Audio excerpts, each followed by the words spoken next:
Well, there's Paul enjoying the day, and I am enjoying the day too, but I've moved into the shade because I want to make a video without having the wind blowing on my microphone on my camera, despite the aptly misnamed wind filter feature of my camera.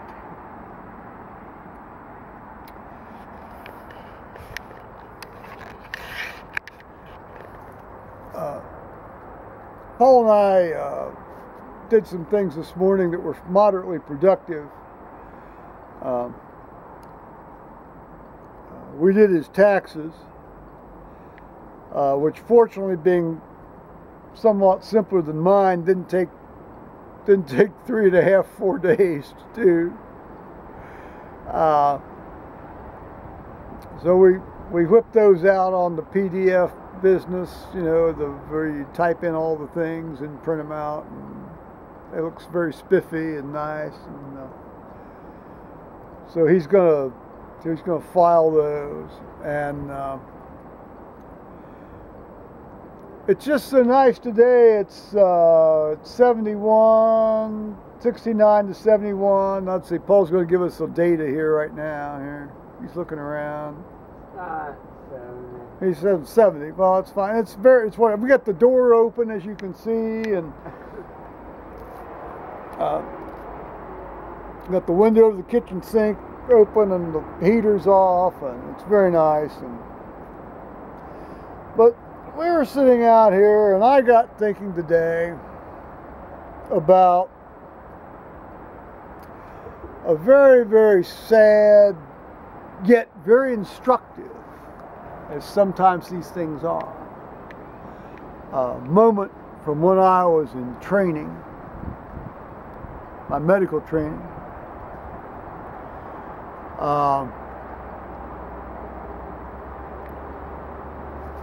And it was in the month of April 1978, and I can't remember the exact date, although I'll tell you, after it happened for about 20 years, I kept writing this date down on my calendar, and it was the date where a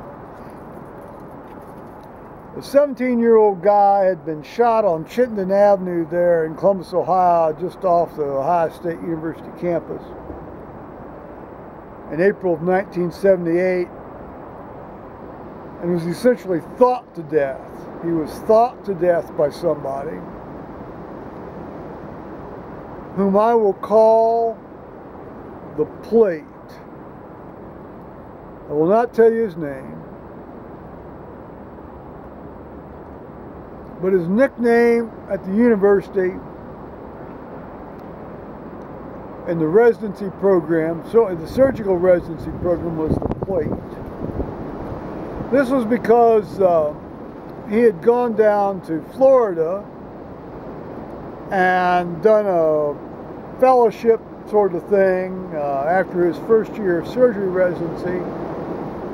And while he was down there, he was down there for 2 years. Well, he was down there, he was supposed to be down there for 1 year, but it turned out that he was down there for 2 years because while he was down there, he developed a posterior fossa tumor, and he had a posterior craniectomy and craniotomy and had this tumor resected. And fortunately for him, it was, although maybe not for the 17-year-old kid, fortunately for him, it was able to be resected, and he was, you know, saved. And when he came back, at that time when he came back, I was still a student when he went down there, but when he came back,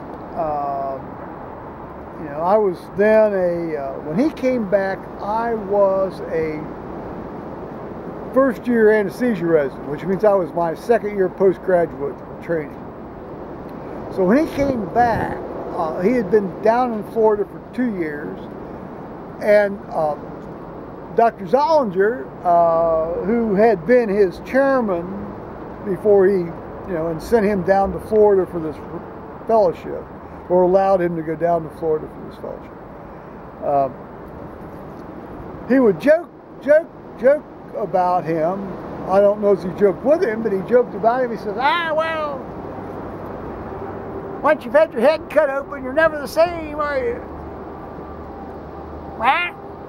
never the same. You have your head cut open, you're never the same. Well, it's true. You know, I've known a lot of people who've had their heads cut open from time to time, or for various reasons, and they're generally not the same. I mean, so that's a true statement, you know, speaking the truth in peace and love. I don't know if Zollinger was speaking the truth in love and peace, but he was speaking the truth. That's the truth. You have your head chopped open, you're never the same. You might not be you might be really a lot different, but you're never the same. So, on to the tale of what's gotten me into, well, I won't say I'm in a state, I just got reminiscing about it with Paul. And I had told Paul about this many years ago, as he confirmed, and I thought it was well worth revisiting. Herewith the tale. This 17-year-old guy had left his apartment on Chittenden, and he was going to go down apparently and get a pizza or sandwich or something. And this would be in the early evening, you know, 7, 8 o'clock in the evening, and I was on call. They had basically already told me I was going to be on staff, so I was there in the, you know, running the operating room that night in April of 1978. And they bring this guy in, and he was shot. He was shot once in the abdomen. And he, you know, Chittenden Avenue was like, you know, it's immediately adjacent to Ohio State University campus. He was in the operating room within under 40 minutes of being shot. You know, I mean, talk about golden opportunity to save somebody. Now, this is in the days before rapid infusion solution infusers and things, but if anybody was salvageable, this guy was. You know, short of him being shot through the heart or the right atrium or, you know, left, you know, I mean, short of a direct aortic shot, which would have maybe killed him before he got to the hospital, you know, this guy was going to be salvageable. Well, you know, you open the abdomen, there's blood everywhere. I mean, there's blood everywhere.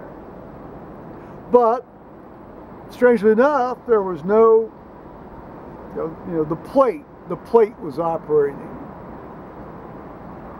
By this time, the plate was considered to be a senior resident in the Department of Surgery. So, you know. So the plate was operating, and there's no obvious point of bleeding. Now you see the hole through the abdominal wall. You see the hole. It goes into the, you know, it didn't hit any bowel. It missed all the bowel. No bowel was hit. You know, there were no holes in the bowel. There was a hole there in the retroperitoneum, and so, but it was on the left side of the aorta. You know, it was under the pancreas. Well, you know, anybody who's got a modicum knowledge of anatomy knows that if you've got a hole on the left side of the aorta under the pancreas, it's probably hit, and there's still a lot of blood coming out of someplace. It's probably hit the left renal vein or the left kidney. Well, so the plate decides he's going to mobilize things from the right side. And he does that, you know, in his usual methodical, slow way. This is a life and death trauma case, guys. Well, this time I'm up to around 30 units of blood I've pumped into this guy, which I will keep doing throughout the story.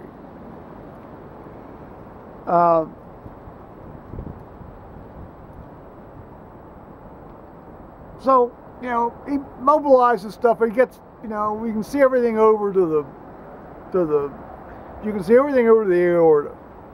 There's no bleeding site. Once you mobilize this stuff, I mean, there's still blood coming out, although it's slowed down. Well, it's slowed down a bit because his blood pressure is running around 70. Even though I'm doing the best I can to pump stuff into this guy, you know. Actually, when a young person like that, you know, the low pressure, they can tolerate that. You can sort of get away with that for a while, particularly when they're cooled off a bit.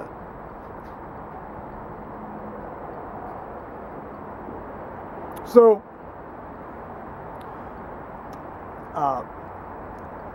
he says this is clearly not. See, and this is where he ends the case. He says this is clearly not surgical bleeding. This is medical bleeding. He says, oh, the ongoing bleeding is because of the clotting factor depletion, and you know, we're getting into DIC, you know, blood clotting syndrome problem, and that's what it's medical bleeding, not surgical bleeding. So he sews the guy up and sends him to the ICU. And I'm saying to myself, we're going to be back here. We're going to be back here on this guy. And so, sure enough, about 4.5 hours later, you know, the guy went to hell, and they brought him back. And this time, he finally, well, after you suck out all the blood, and you know, he confirms that there's no obvious bleeding site that he can see in what he's done. He then mobilizes the left side of the, you know, and sure enough, there's the hole in the left renal vein. You know, of course, meanwhile, I mean, well, you know, I make it sound too easy, because meanwhile, you know, to see the hole in the left renal vein, you've got to have the sucker right over the hole. So in order to find the hole, you have to hold the sucker right over the hole so you can see the hole, which means, of course, you're sucking blood out of the hole. Meanwhile, I'm pumping blood like mad. I was doing the case the second time as well as it turns out. And so he throws a few stitches in that hole on the left renal vein. I said, there's a hole in the back side of that renal. He says, there's a hole. I said, there's a hole in the back side of that vein. He said, well, I'd have to mobilize the guy. I said, well, mobilize the kidney. Flip. So I badgered him enough, he did it. But by that time it was just, you know, the guy went in the agonal rhythm and he died on the table. He died on the table. In short, this man was thought to death. He was thought to death by a guy that thought that he knew more about, you know, instead of just acting and doing what needed to be done, he thought this 17-year-old man to death.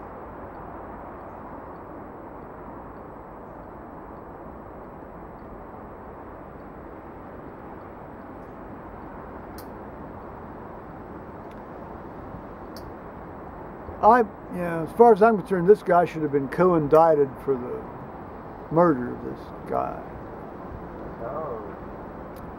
He thought this man to death. I told him, I said, you just thought this man into the ground. You know, I've said a couple of times here on my little channel that I can get along with pretty much anybody in the operating room, or did, even among some of the really obnoxious people that were personally obnoxious and attacking to me. But I told this guy I'd never work with him again.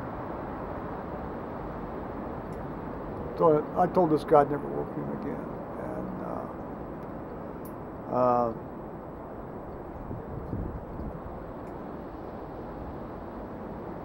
I wrote this guy's date of death down on my calendar for a number of years. You know, much to my shame, I've forgotten the exact date.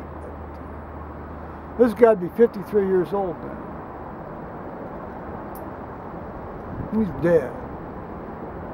And that balance of his life was stolen by this guy that could have, if he had done what he should have done at the first time inside of this guy's abdomen, done what he should have done. He thought this man into the ground.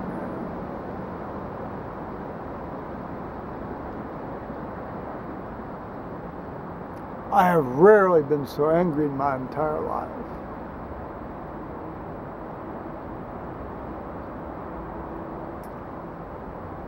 Well, there it is. Of course, you know, as the way of the world works, this guy went on to be chairman of surgery at a university surgery department somewhere in the southern part of the United States. I'll leave it at that.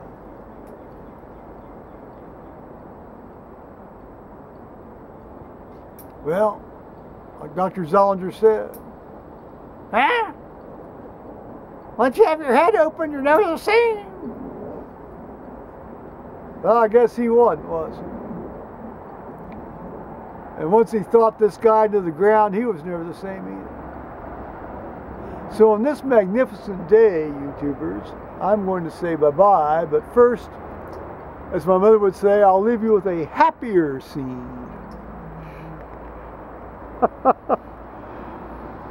Paul's chopping his nails. Or as my son would have said, name your name. I had my hair done today. Yeah, you got a haircut. You got a haircut. Yeah.